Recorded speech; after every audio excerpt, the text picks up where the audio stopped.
राधे राधे दोस्तों, कैसे हो आप सब। उम्मीद है अच्छे होंगे। मैं भी बहुत बढ़िया हूँ। स्वागत है आपका आपके अपने YouTube चैनल में स्टार्ट विद आदित्य में।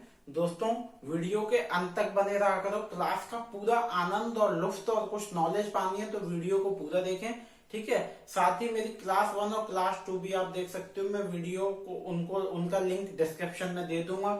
मेरी कुछ करेंट्स की वीडियोस है वो भी आप देख सकते हो, मैं उनका लिंक भी दे दूंगा। अगर आप यूपीएसआई कांस्टेबल या किसी भी आरओ या किसी भी स्टेट एग्जाम की तैयारी कर रहे हैं तो आपके लिए ये वीडियो बहुत हेल्पफुल होने वाले हैं।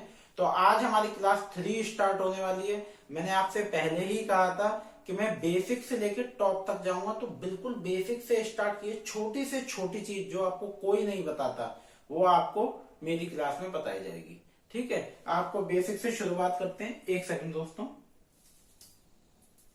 आपकी बेसिक से शुरुआत करते हैं। तो हमारी क्लास 3 है, जैसा कि आप देख रहे हैं। क्लास 3 वर्णमाला भाग 3, UPSI constable, PAT, Delhi police, लेखपाल, वीडियो आदि आरओ यारो जिस भी के लिए भी आप तैयारी करते हैं, ठीक है।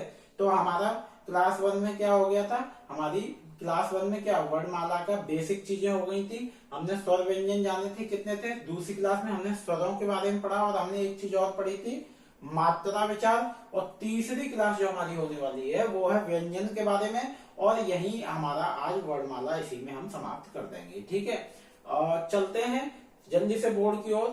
व्यंजन क्या है। व्यंजन ऐसे वर्ड जो स्वरों की सहायता से बोले जाते हैं उन्हें व्यंजन कहते हैं, ठीक है। मैंने आपको पहले ही बता दिया था क्लास 1 में, ऐसे स्वर जिन्हें जो स्वरों की सहायता से बोले जाते हैं उन्हें व्यंजन कहते हैं, ठीक है। अब हम व्यंजनों का वर्गीकरण करेंगे, उनका विभाजन करेंगे कि व्यंजनों को कैसे कैसे बांटा जाए, ठीक है। कैसे कैसे बांटा गया है वो हम जानेंगे। तो आप सबसे पहले आ जाते हैं व्यंजनों का वर्गीकरण, ठीक है।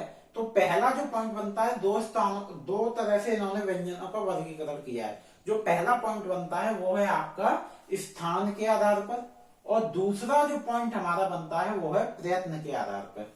तो सबसे पहले हम इसको समझ लेते हैं स्थान के आधार पर। दोस्तों, इस टेबल को जो मैंने ये बनाया है इसको बड़े आराम से समझना और ध्यान से सुनना। बड़े रिलैक्स होकर बैठ जाओ, ठीक है। आराम से बैठ जाओ। बिल्कुल भी अगर कुछ कर रहे हो तो उसको थोड़ी देर के लिए पॉज दे दो, एक विराम दे दो और इस पर पूरा फोकस कर लो, ठीक है। तो स्थान के आधार पर क्या है कि कौन सा कहाँ आता है और वो कैसे बोला जाता है, ठीक है। तो इन चीजों को हम पढ़ेंगे। तो आपको मैंने बताया था अपना कावर चावर कचट तप पूरा बताया था, ठीक है। उसका पूरा है, ठीक है। अब हम व्यंजनों का वर्गीकरण करते हैं स्थान के आधार पर, ठीक है। इस पे क्या है कि कौन से स्थान पे कौन सा व्यंजन आता है, क्या कहाँ से वो बोला जाता है, इस बारे में हम जानेंगे। तो इसमें पूरा है आपका कावर क ख ग घ ढ, ठीक है। और चावर च छ झ झ क ख ग घ अंग, माफ करिए डाले अंग, च छ झ झ इया, ठीक है। तो इस चीज को हम जानेंगे। तो दोस्तों, जो का वर्ग होता है आपका, ठीक है, आपका जो पूरा का वर्ग है, ठीक है, इस चीज को जानिए। वो किससे आता है, वो कंठ से आता है, ठीक है। अब कंठ से क्या मतलब है, जो कंठ से बोला जाए, ठीक है। गले से जो जिसकी ध्वनि निकलती है उसे बोलते हैं कंठ है। तो का वर्ग आपका पूरा क्या है, कंठ है। इसकी ध्वनि कहां से निकलती है, गले से। ये आप पहचान लेना, ठीक है। का वर्ग पूरा कंठ है। आप बोल के देखिए, क ख ग घ अंग, पूरा यहां से आवाज आ रही है, ठीक है। आप फील करिए उस चीज को। अब आपका आता है चावर, ठीक है। अगर हम चावर की बात करें, चा छ झ झ इया, ठीक है, इसकी अगर हम बात करें तो आपका जो चा वर्ग है वो क्या है, तालव्य, ठीक है। तालु की छत के पिछले भाग। तालु की छत क्या होती है, आपका जो माउथ होता है, मुंह है, मुंह के जो ऊपर वाला हिस्सा होता है, इसका जो पीछे का भाग होता है, जैसे हम अपनी जीभ से आसानी से नहीं छू पाते हैं, आप ट्राई करके देखिए, पीछे तक नहीं जाती है, यहाँ का ऊपर वाला पार्ट, ठीक है। तो उसको कहते हैं तालव्य। क्या कहते हैं, तालव्य। तो चा वर्ग का जितने भी पांचों जो हैं आपके व्यंजन वो क्या होते हैं, तालव्य होते हैं। उनको तालव्य कहते हैं। वो तालु की छत के पिछले भाग से बोले जाते हैं, ठीक है। तो च आप बोल के देखिए, च झ ज सब ऊपर से पीछे से फील होगा आपको, ठीक है। तीसरा जो हमारा व्यंजन है टावर, ट ठ ड ढ अड़ाखाली, ठीक है। इसमें आपका क्या है, ये मुंह के भीतर के अगले भाग के होते हैं, ठीक है। इसको बोलते हैं मूर्धव्य। ये जो हमारा माउथ है, मुंह है, इसका जो ऊपर का भाग है, दांतों के जस्ट ऊपर जो होता है, जहां हम अपनी जीभ छुला देते हैं अगले भाग को, देखिए, इसको बोलते हैं मूर्धव्य। ये तीनों चीजें आप याद कर लेना। तालव्य ऊपर का पिछला भाग, मूर्धव्य ऊपर का अगला भाग, और कंठे गला, ठीक है। तो ये तीनों यही आपके इंपॉर्टेंट है। क्वेश्चन पूछा जाता है कि जा कौन से, देखिए, चा वर्ग कौन से भाग से बोला जाता है, उसको क्या कहते हैं, ठीक है। या तालव्य में कौन कौन से व्यंजन आते हैं, मूर्धव्य में कौन से व्यंजन आते हैं, ऑप्शन दे देगा, औष्ठम में कौन से व्यंजन आते हैं। तो हमने मूर्धव्य जाना, कंठव्य जाना, तालव्य जाना। अब हम दंत की बात करते हैं। तो हमारा जो ता वर्ग है, त थ द ध न, ठीक है, आप बोल के देखिए, ये आपके ऊपरी दांतों के निकट से आते हैं। देखिए, त थ द ध न, जो आपकी जीभ है वो ऊपर के दांतों के पास टकराती है, ठीक है। तो ये आपका किससे हो गया, दंत, जो ऊपरी दांतों के पास से दंत है। अब आपका आता है पावर। पावर की अगर हम बात करें दोस्तों, तो पावर हमारा है ओष्ठम, ठीक है। ओष्ठम मतलब होठों से बोला जाता है, ऊपर नीचे दोनों के होठों को मिला के बोला जाता है। जैसे आप बोल के देखिए, प फ ब भ न, प फ ब भ न, देखिए मेरे दोनों होठ मिल रहे हैं, प फ ब भ न। इस चीज का आप ध्यान रखिए, ये आप क्लास में मत करने लग जाना। वो क्वेश्चन क्या पूछेगा अब इसमें से, या देखिए, वो क्वेश्चन इसमें से यही पूछेगा कि पावर ओष्ठम में कौन कौन से व्यंजन आते हैं, उसमें वो ऑप्शन दे देगा, द आपका त थ ब ज ग। तो आपको एक सिलेक्ट करना होगा, या 2-3 दे देगा, ठीक है।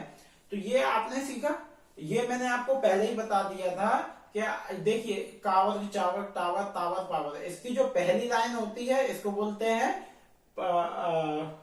इसको पहली लाइन बोलते हैं, ये द्वितीय, ये तृतीय, ये चतुर्थ और ये पंचम। इन पांचों वर्ड को जो है हमारे, इनको बोलते हैं पंचम वर्ड। देखो ये मैंने लिखा हुआ, ये क्या है, पंचम वर्ड, ठीक है। ऐसे आपकी पूरी लाइनें होती हैं। अब ये जो हमारे बचे, ठीक है, न स ज र ल, ठीक है, ये जो हमारे वर्ड है न स ज र ल, ये किससे बोले जाते हैं, ये अगर पूछे जाए तो ये दांतों के पीछे के कठोर हिस्से से बोले जाते हैं।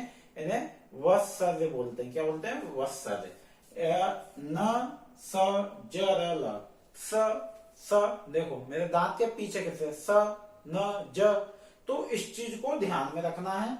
क्वेश्चन इन्हीं में से बनाएगा, वो बहुत छोटे छोटे बनाएगा, ठीक है।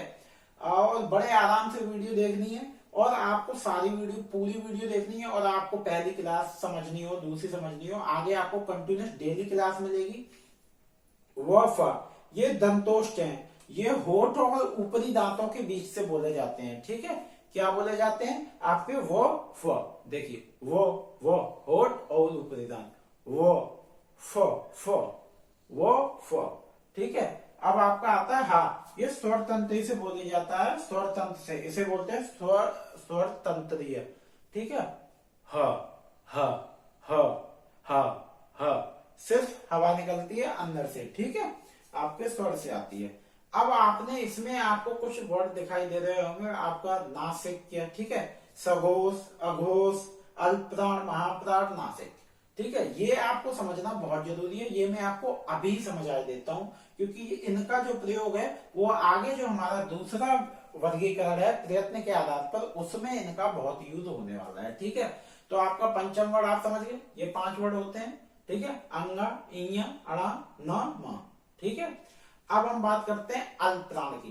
देखो, अल्पप्राण, महाप्राण, प्राण मतलब होता है हमारा जीवन, तो वायु प्राण। तो हम किससे सांस लेते हैं, ऑक्सीजन से सांस, हम वायु से सांस लेते हैं, और उससे हमारे प्राण चलते हैं, ठीक है। तो ये जो आपका कचटतप वर्ग है, इसमें ये बता रहा है कि जो जिन्हें बोलने में कम वायु की जरूरत होती है, कम प्राण वायु की जरूरत होती है, उन्हें बोलते हैं अल्प प्राण। और जिन्हें बोलने में ज्यादा वायु की जरूरत पड़ती है, या बोलते पे ज्यादा वायु लगती है, निकलती है, उन्हें बोलते हैं महाप्राण, ठीक है। आपको समझ में आया, अल्प प्राण, महाप्राण। अब हम बात करते हैं अल्प प्राण की। तो अल्प प्राण में आप देखिए, मैं आपको अल्पप्राण में ये बात बता दूं कि पहली, ठीक है, तीसरी और आपकी पंचम, ठीक है, ये क्या है, और इसमें क्या आ जाता है, य, र, ल, व, ये 4 वर्ड, ठीक है, ये आपके क्या है, अल्पप्राण में आते हैं, ठीक है। ये आप याद कर लीजिएगा, ये चीजें जब मेमोराइज करेंगे, याद करेंगे, तभी आपको समझ में आएंगी, ठीक है। ये आपके अल्पप्राण में आते हैं। अब महाप्राण की बात करें तो दूसरी और चौथी, ठीक है, दूसरी और चौथी, या और इसके साथ आ जाता है श, स और स और हा, ये आपके आ जाते हैं महाप्राण में, ठीक है। अब हम इसकी प्रैक्टिस भी कर लेते हैं। आप बोल के देखिए, देखिए इसमें से कोई बोलिए, फ, भ, ठीक है, आपका श, श, कितनी वायु निकल रही है, ठीक है, कितनी वायु लग रही है, तो ये महाप्राण, इनमें कम लगती है वो अल्पप्राण। जैसे आपकी पहली में आप देखिए क, ठीक है, आप तीसरी में देखिए ग, ज, बहुत कम वायु लग रही, तो ये अल्पप्राण महाप्राण। सघोष, सघोष मैंने आपको बताए थे, स्वर तंत्री में बोलने पे जब हम बोलते हैं तो कंपन महसूस होता है, ठीक है, तो आपका सघोष है। और अगर उसमें कंपन, स्वर तंत्री में कंपन महसूस नहीं होता है तो आपका अघोष है, ठीक है। अब ये आप याद कर लीजिए कि सघोष और अघोष कौन से होते हैं, ठीक है।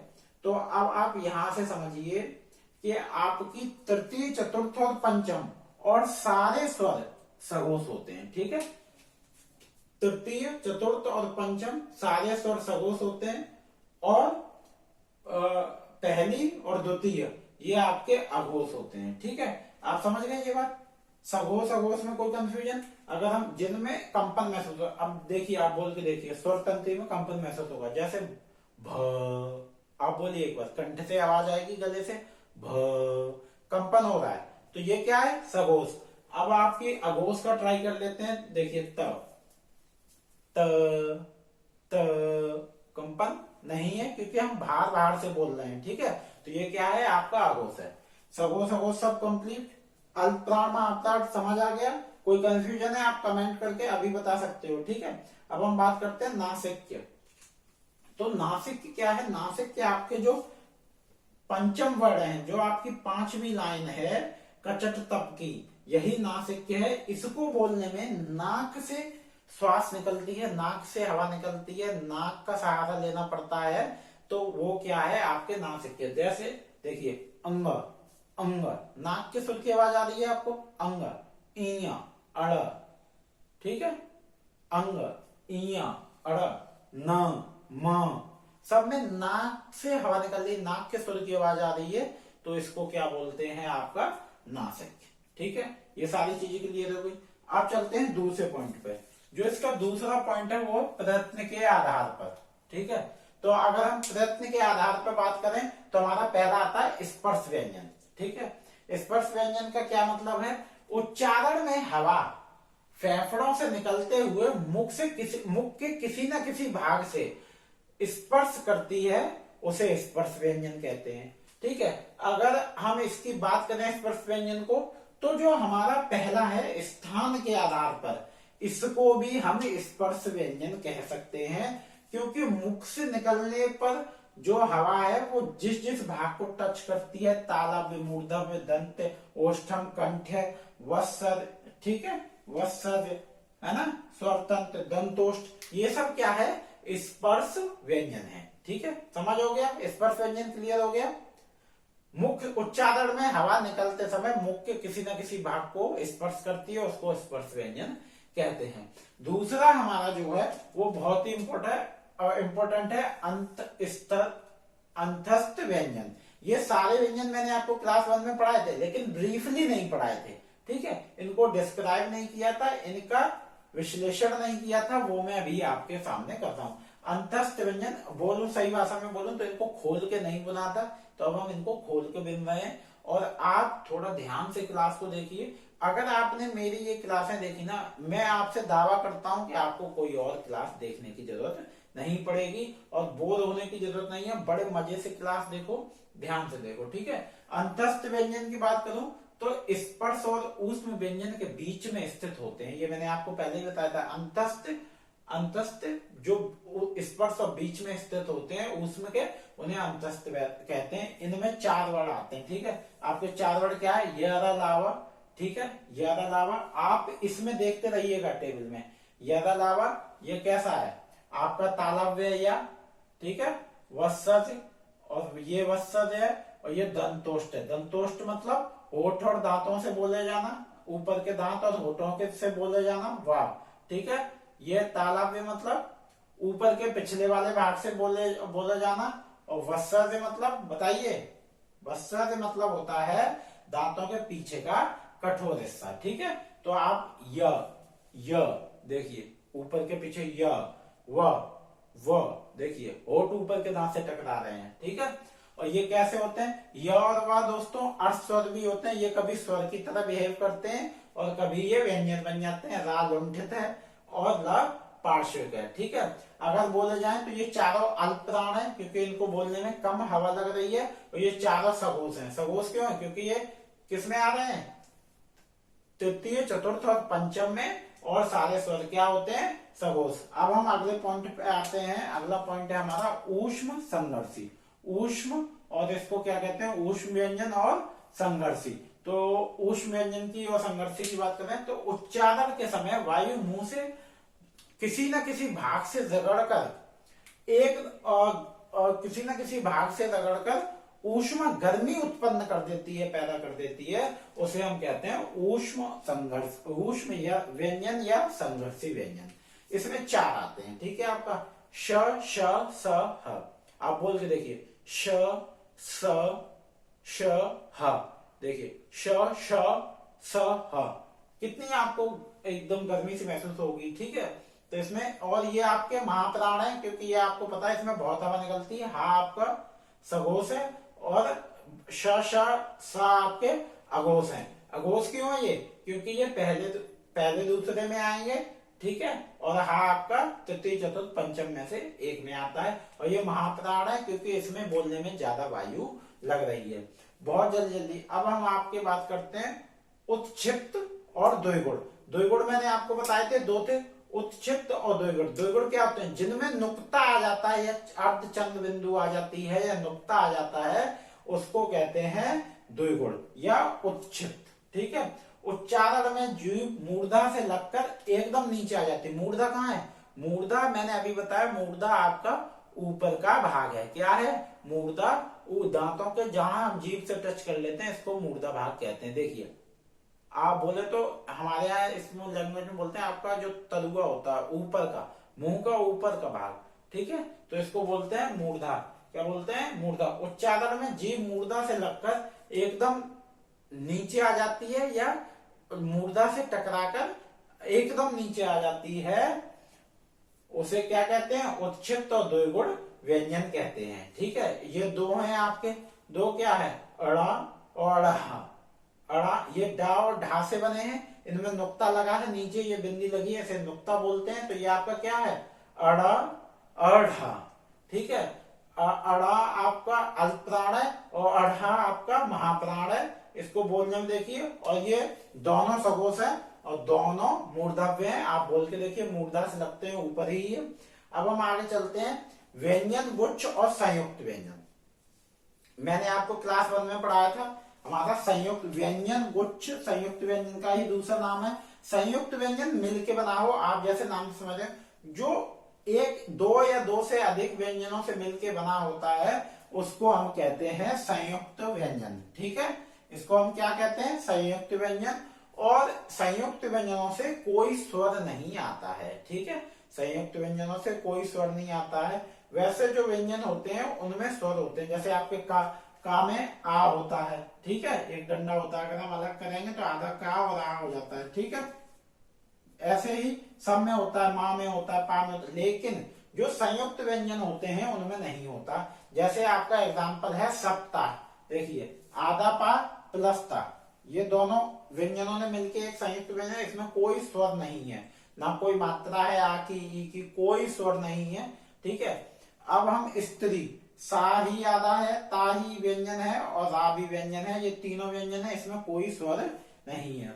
अब हमारा एक पॉइंट बचा है। ये दोस्तों आपको मैं दावा कर सकता हूं ये पॉइंट्स आपको कोई नहीं बताएगा, सिर्फ बेसिक ऊपर से पढ़ा के चले जाते हैं। आपको मैं आयोग वह बता रहा हूँ, एक आध कोई बताता हूँ, लेकिन ये आपको पॉइंट कोई नहीं बताएगा। मैं इतना ब्रीफली और बेसिक से बता रहा हूँ कि बच्चे अगर आज देखे ना तो उसको आज से शुरू करे, टॉप तक लेके जाऊंगा, उसको कोई दिक्कत नहीं होने वाली। किसी और की क्लास देखने की कोई जरूरत नहीं पड़ेगी। आयोग वाह, अनुस्वार तथा विसर्ग, मैंने आपको अनुस्वार और व्यंजन और विसर्ग बताए थे, वो अनुस्वार और स्वर विसर्ग स्वर बताए थे, वही दो हैं। ठीक है, आ मानकर इस पे अर्धचंद और उस पे विसर्ग लग जाता है और क्या होता है, ये स्वर ध्वनिया नहीं है, लेकिन इनको स्वर में गिनाया जाता है। ठीक है, किस में गिनाया जाता है, स्वर में।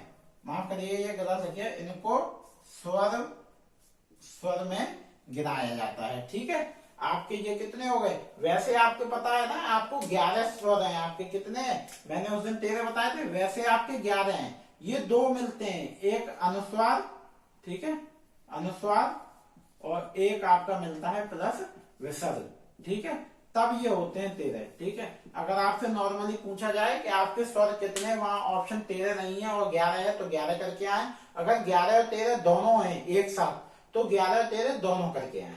ठीक है, अब हमारा एक टॉपिक बचता है जो मुझे बताना जरूरी था, मैंने उसमें मात्रा विचार बताया था, इसमें है विराम चिन्ह। ठीक है, हमें ये पढ़ना बहुत जरूरी है कि विराम चिन्ह क्या है। ठीक है, विराम का मतलब होता है ठहराव। जैसे हमारे जीवन में हमें एक ठहराव की जरूरत है, वैसे ही लेखन में मनोविज्ञान कहते हैं, लेखन में भी हमें एक विराम की जरूरत है। तो जो लेखक होते हैं वो मनोविज्ञान के हिसाब से इसको जहां उपयुक्त होता है वहां विराम चिन्ह को यूज करते हैं। ठीक है, लेकिन हमारे कामता प्रसाद गुरुजी हैं, उन्होंने कहा है कि विराम जो है वो अंग्रेजी भाषा से आया हुआ शब्द है, शब्द नहीं, विराम जो चिन्ह है अंग्रेजी भाषा से आया हुआ विराम चिन्ह है। ठीक है, यहाँ आपका वर्णमाला खत्म होता है। आपकी तीनों क्लास मैंने यही समाप्त कर दी। कल जो क्लास आएगी वो वर्णमाला से जितने पॉसिबल क्वेश्चन बनेंगे उन सब की आपके लिए क्लास आएगी। उसके बाद हम कोई टॉपिक चालू करेंगे। हमारी ऐसे ही क्लास चलेगी, पहले थ्योरी, उसके बाद जितने क्वेश्चन उससे पॉसिबल होंगे वो मैं आपको कल कराऊंगा। ठीक है, फर्स्ट क्लास सेकंड क्लास के वीडियो के लिंक आपको मैं इसमें दे दूंगा, जीएस के भी मिल जाएंगे आपको, और आपके करंट के कंटिन्यूस क्लास चल रही है उसके भी आपको वीडियो के लिंक मिल जाएंगे। उम्मीद है आपके ये क्लास काम में आएगी, ऐसे ही साथ में बने रहिए। आपसे दोस्तों को ज्यादा नहीं चाहते हैं, बस ये कि आप, अगर आपको वीडियो अच्छी लगे तो चैनल को सब्सक्राइब कर लें। हाँ, अभी थोड़ा लेट हो जाती है वीडियो टाइमिंग, क्योंकि अभी थोड़ा काम चल रहा है, खेती वगैरह में काम चल रहा है, फसल बोई जा रही है, तो इस वजह से कुछ दिन की बात है, फिर आपकी टाइम से क्लास आएगी। तो वीडियो को लाइक सब्सक्राइब कर दें, चैनल को सब्सक्राइब कर दें, वीडियो को लाइक कर दें और साथ में बेल आइकन दबा दें। उम्मीद है कि आप पढ़ेंगे, पढ़ रहे हैं, पढ़ेंगे और स्वस्थ रहेंगे और इस बार सिलेक्शन जरूर लेंगे। जय हिंद, राधे राधे, धन्यवाद।